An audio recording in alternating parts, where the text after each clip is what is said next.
flame of his fire does not shine. The light is dark in his tent, and his lamp above him is put out. His strong steps are shortened, and his own schemes throw him down. For he is cast into the net by his own feet, and he walks on its mesh. A trap seizes him by the heel. A snare lays hold of him. A rope is hidden for him in the ground, a trap for him in the path. Terror frightens him on every side, and chases him at his heels. His strength is famished, and calamity is ready for his stumbling. It consumes the parts of his skin. The firstborn of death consume his limbs. He is torn from the tent in which he is trusted, and is brought to the king of terror. In his tent dwells that which is none of his. Sulfur is scattered over his habitation. His roots dry up beneath, and his branches wither above. His memory perishes from the earth, and he has no name in the street. He is thrust from the light into darkness and driven out of the world. He has no prosperity, no progeny among his people, and no survivor where he used to live. They of the West are appalled at his day, and the horror seizes them of the east. Surely such are the dwellings of the unrighteous. Such is the place of him who knows not God. If I may go first? By all means. I think that really fits what my commentary. Just like Russia, people, America, anybody, can basically fall into a position where what's left? What do I hold on to? What do I grab? Yep. It's like you're eating water and it's, please give me your hand. Please, please. And there's nothing there. It's a totally scary, terrifying thought.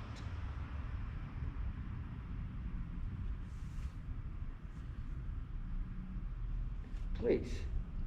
No, I was thinking, here his friends keep thinking that the earth should move for him, that everything shall bow down to him. Mm-hmm. And who is he? Right. Who is he to ask the earth to do what he wants? Mm-hmm. How dare you be this selfish? Like you were saying, how dare we be this selfish when we ask the earth to bow down to us? Mm-hmm. Well, we rip it apart and sit there and go, oh, forget you, forget you, forget you. This is our history. This we learn from. This is supposed to inspire us. That's why we go to church. And this is our foundation.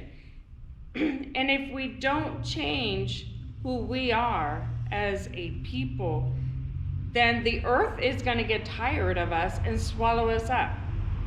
Whether it's in the form of a virus or something else, it's going to be rid of us until we learn how to take better care of it. And ripping each other apart and our history apart and spitting upon it, burning it, throwing the ashes into the sea is the wrong way to do this.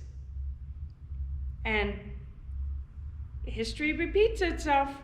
Regardless of what anyone thinks, you can tear down the statues, but because you're tearing it down, it will repeat. It's there as a history lesson, just like the Bible's here for us as a history lesson. Let's start reteaching this back in the classrooms so that every generation understands where they came from and who their history is, whether it be good Whether it be bad, it doesn't matter. It got us where we are today, and we've learned to reform, we've learned to work together, and we've built peace. That was beautiful. Thank you. And I'm deadly serious. That was magnificent, people. That's the best I've ever heard from Christina. It is wisdom, it is true, and it gives me an insight I didn't think about before. It kind of answers a question that always gnawed me. Why did God? Why did he do what the devil wanted? Because what the devil didn't know was, and God did know, is, let's just see the full measure of the man. You were right, Christina. What you just said, it was beautiful. It pains me to say that because I'm so superior to you, but it was beautiful. And you know, if I were you, if you're watching this, play it over slowly and bring it in. Bring in what I said, bring in what Christina said, and let it just ferment in you. You know? If I had to boil it down to one line, I would say, it is not a wise man who can say to anything, you have nothing to teach me. That doesn't mean you have to go around like everything, but the point is, yeah, play back this, my friends. Play back what Christina said over and over. Play back, if I may say, what I said. Put them together, and you have a powerful lesson, not only about history in the past, but your own life.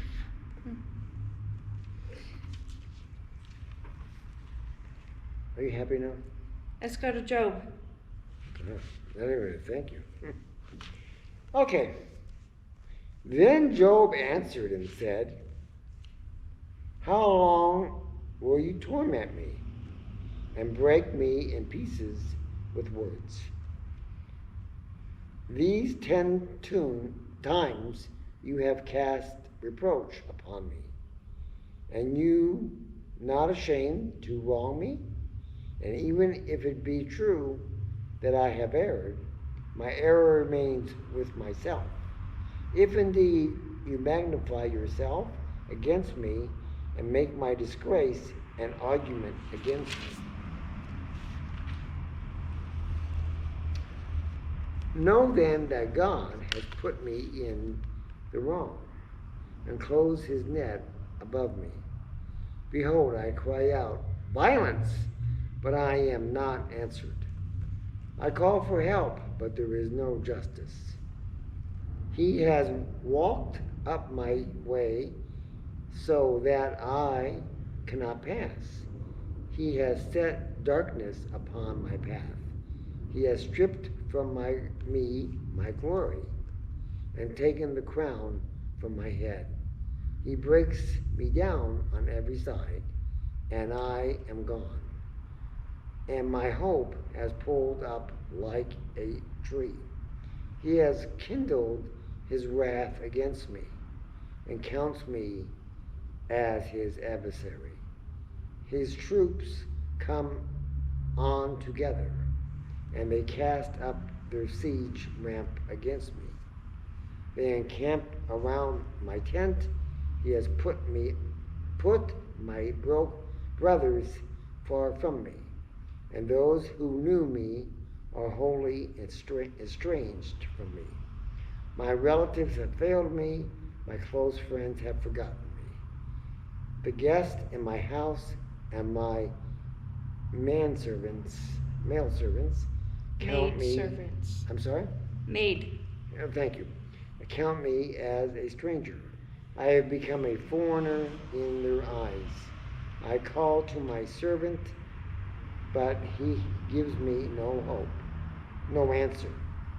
I must plead with him with my mouth for mercy. My breath is strange My breath is strange to my wife, and I am stretched to the children of my own mother. I stench. Every young child despises me, and when I rise, they talk against me. All my intimate friends abhor me, and those whom I love, I turn against me. My bones strike to my skin and to my flesh, and I have escaped by the skin of my teeth. Famous line. Have mercy on me, have mercy on me, O you my friends, for the hand of God has touched me. Why do you, like God, pursue me? Why are you not satisfied with my flesh? Oh, that my words were written. Oh, that they were inscribed in a book. Oh, that with an iron pen and lead they were engraved in the rock forever. For I know that my Redeemer lives, famous line, and at the last he will stand up upon the earth. And after my skin has been thus destroyed, yet in my flesh I shall see God, whom I shall see for myself. My eyes shall behold not another. My heart faints within me. If you say, how